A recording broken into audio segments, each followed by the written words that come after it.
Good morning everyone and welcome back yet again to another daily update video. My name is CryptoStash and I hope you're all having an amazing week currently. It is Wednesday and let's get right to the charts. Starting off with Bitcoin, of course, we broke out yesterday of this local top order block just for us to reject at the POC, which is completely understandable. As you know, we have made quite a big move, 15.6% from the bottom that we had right here down at 57.8k. And as you know, the POC level, basically the point of control area where most of the volume has traded in this range ever since February. This was my first target and we've hit this first target. Now the question is, are we going to flip this level, this resistance into support and then see a bullish retest and continuation higher, flip the 200 EMA as support, and then we go for the final target, which is exactly that value area high at around $74,000. That's basically the next trading plan for me.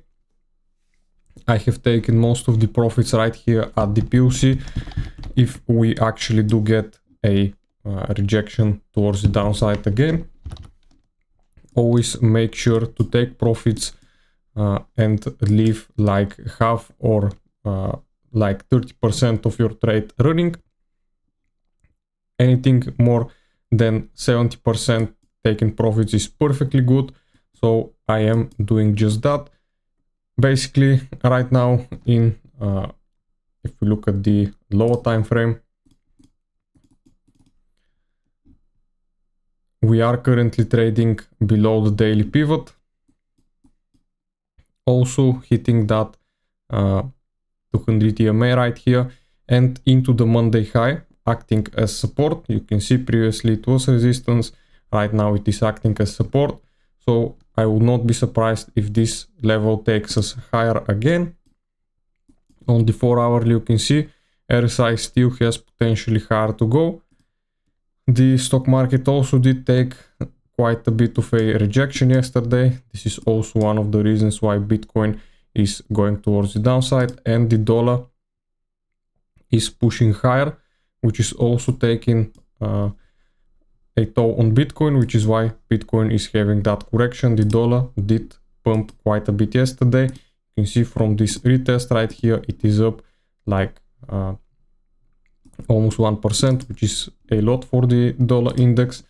It has moved quite a bit, and this bullish flag right here could be potentially breaking towards the upside soon, but it could also take its time, consolidate a bit more before it actually breaks towards the upside.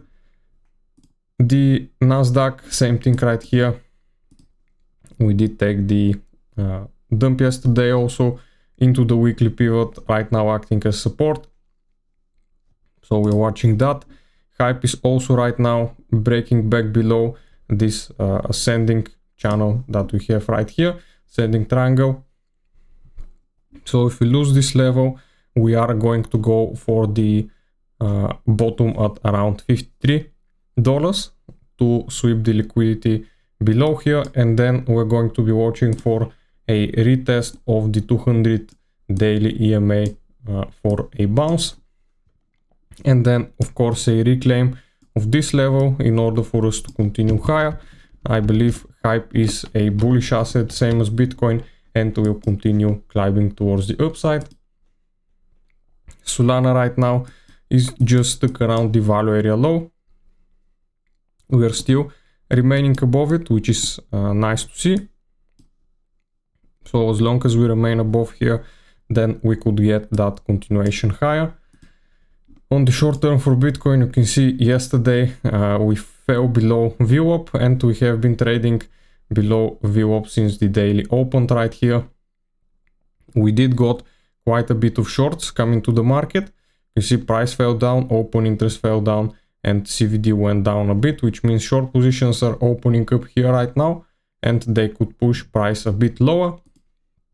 We also do have liquidity around 63.8k. So I would not be surprised if we see a sharp pullback after hitting our POC level right here. You can see it was hit exactly to the dollar, perfectly hit. We did not take out the high at 67.3k, but we've hit that level perfectly right here.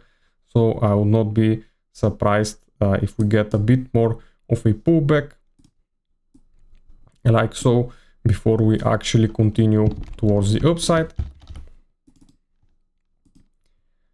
Fear and Greed index right now is remaining at 39, nothing new here.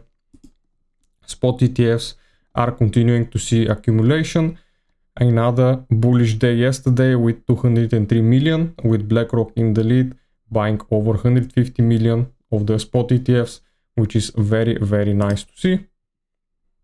Long versus shorts ratio right now, we do have basically more longs, but it is quite even, as you can see. Not that big of a difference, so anything could happen right now. Let's see. The only news for today that we have is that Trump will be speaking, and tomorrow we've got unemployment data. So the two most important days are today when Trump will be speaking, and tomorrow with the unemployment claims. Other than that, I believe right now basically for the trading plan, that would be if we remain above this order block, even if we test it a bit deeper like so, we're still targeting higher. If anything changes and we start breaking down, maybe to get a retest back to right here and we start losing this level, then we could be very well getting that lower low right here. But other than that, I believe this would cover it for today, guys. Hope you liked it, and I'll see you again in the next one. Bye.